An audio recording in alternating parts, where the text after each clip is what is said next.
yummy! May kapartner na ring crackers. Yan ang patok at mabentang ice cream bar ngayon. Paano nga ba gawin ang refreshing dessert na ito? Tikman natin yan sa kwentong ito. Amihan season is on! Pero ang cold and sweet dessert na ice cream o Graham bar sa Lipa City, patok anuman ang panahon.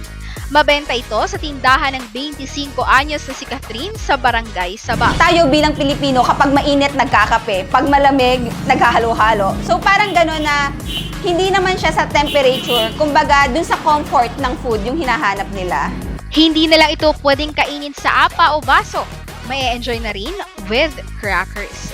Simple lang itong gawin. Ihanda ang mga ingredients gaya ng crushed cookies, crackers, all-purpose cream, kondensada, chocolate chips at flavoring syrup. Gamit ang mixer, haluin ang chilled kondensada for 15 minutes. Hintaying umalsa at saka ilipat sa tray na may crackers. Sunod na ibudbod ang crushed cookies sa katakpan ng crackers. Sunod na ilagay ito sa freezer. After 5 hours, matitikman mo na ang Graham bar na ito for only 30 pesos na perfect din for sharing.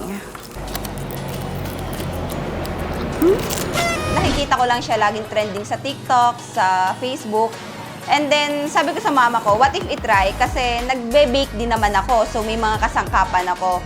And then, ayun, nagsimula siya. At first, konti pa lang yung may alam. Pwedeng mamili ng flavor na swak sa inyong panlasa. May choco pieces, cookies and cream, coffee crumble, strawberry at ube cheese. Patok na negosyo dahil mahigit sa 100 ice cream bar ang nabebenta niya sa isang araw. Karamihan daw sa mga customer nila, mga estudyante. Opo, kahit po malamig yung panahon ay okay din po siya kainin. 10 out of 10 po. Dapat laging isipin natin dyan, kaya. At saka sabi nga lagi ng teacher ko sa amin dati, invest what you can afford to lose. So kung may gusto kang simulan na negosyo, gawin mo. Tumatagal ng 2 linggo ang ice cream o Graham bar basta nasa freezer. Ayon kay Catherine, bukas sila para sa reservation. At perfect dessert daw ito para sa papalapit na Noche Buena. Verna Malaluan para sa GPA Digital Media and Public Affairs.